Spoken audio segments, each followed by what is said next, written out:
আসসালামু আলাইকুম বন্ধুগণ। আসলে আমার বাড়ির পাশে এত বড় মাহফিল হবে আর আমি আসবো না সেটা তো হতেই পারে না, তাই না? আমি তো আপনাদের প্রিয় আপা। আপা সবসময় আছে। তো আমি চলে আসলাম আজকে মাহফিল দেখানোর জন্য। মাহফিলের মাঠে যেহেতু অনেক আয়োজন হয়েছে কিন্তু মাহফিল শুরু হয়নি। তো এই জায়গাটা এত সুন্দরভাবে সাজিয়েছে যে সবাই অনেক লোক মানে এখানে হাজার, হাজার মানুষ আছে যারা দেখতে আসছে আমারই মতো। তো এই যে আমি চলে আসছি এখন মাহফিলের মাঝখানে আছি মানে মাঠের মাঝখানে আছি আরকি। তো যে পুকুরটা ছিল সামনে পুকুরটা অনেক সুন্দর করে সাজিয়েছে। চারিদিকে দেখলাম অনেক মানুষ, প্রচুর মানুষ। আমার আবার স্টেজের ওইখানে যাইতে ইচ্ছা করতেছিল। কারণ আমি তো জানি যে কালকে আর যাইতে পারব না। তো তার আগে আমি আবার চারিপাশটা দেখতেছিলাম। আসলে এত সুন্দর করে সাজানো হয়েছে যে বলে বুঝাতে পারব না। আমি একটু ফার্স্ট যাওয়ার চেষ্টা করছিলাম। কারণ আমি ভাবছি হয়তো গেট বন্ধ হয়ে যাইতে পারে। তো আমি চলে আসছি আরকি।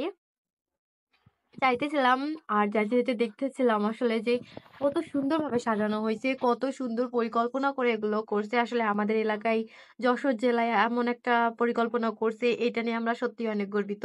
স্টেজটাও অনেক বড় ছিল। আমি আর কি মানে দেখে আমার চোখ ধাঁধা লেগে গেছে এমন একটা অবস্থা। মানে এত সুন্দর করে সবকিছু সাজানো হইছে। এতদিন ধরে সাজানো হচ্ছে তাও এখনো কমপ্লিট হয়নি। এখনো অনেক, অনেক কাজ বাকি আছে। এই যে পুরা স্টেজটা এই যে দেখতে পাচ্ছেন এখানে অনেক মানুষ আছে। এগুলো হয়তো সামনের স্টেজের যে মানুষগুলো থাকবে। আর আমার মনে হয় এগুলো ভিআইপি লোকজনের জন্য করা হয়েছে। যেহেতু বড় লোকজন আসবে অনেক নামি-দামি লোকজন তারা যাতে বসতে পারে তাদের জন্য হয়তো করা হইছে এই জায়গাগুলো। অথবা সাধারণ মানুষের জন্যও হতে পারে। তো যাই হোক না কেন সেটাও বড় কথা না। আসলে এই জায়গাগুলো যে কতটা সুন্দর লাগছিল নিজ চোখে দেখতে তো আপনারা যদি নিজ চোখে না দেখেন তাহলে বুঝবেন না ক্যামেরায় এর কিছুই উঠতেছে না। মানে যে এক্সাইটেডমেন্ট টা মানুষের ভিতরে কাজ করতেছে আর আমাদের চোখে আমরা যেটা দেখতেছি এত সুন্দর একটা জিনিস। মানে এটা হয়তো ক্যামেরায় বন্দি করে আমরা হয়তো প্রকাশ করতে পারব না যে আসলে এটা কতটা সুন্দর ছিল। এটা হলো মেইন গেট। আমি ওই পাশে যাওয়ার চেষ্টা করছিলাম যে মেইন এক্সিট আছে সামনে। এন্ট্রি গেটটা ওইখানে যাওয়ার চেষ্টা করতেছিলাম। এই যে পুরা গেটের যে এটা বানানো হইছে আরকি।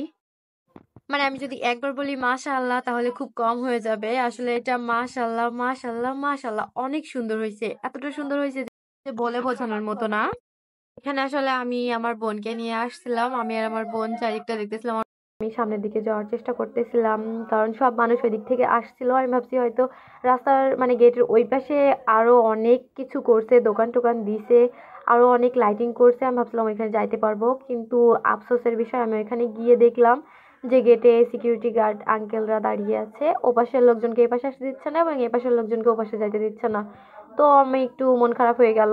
তো আবার ফিরে আসলাম আরকি।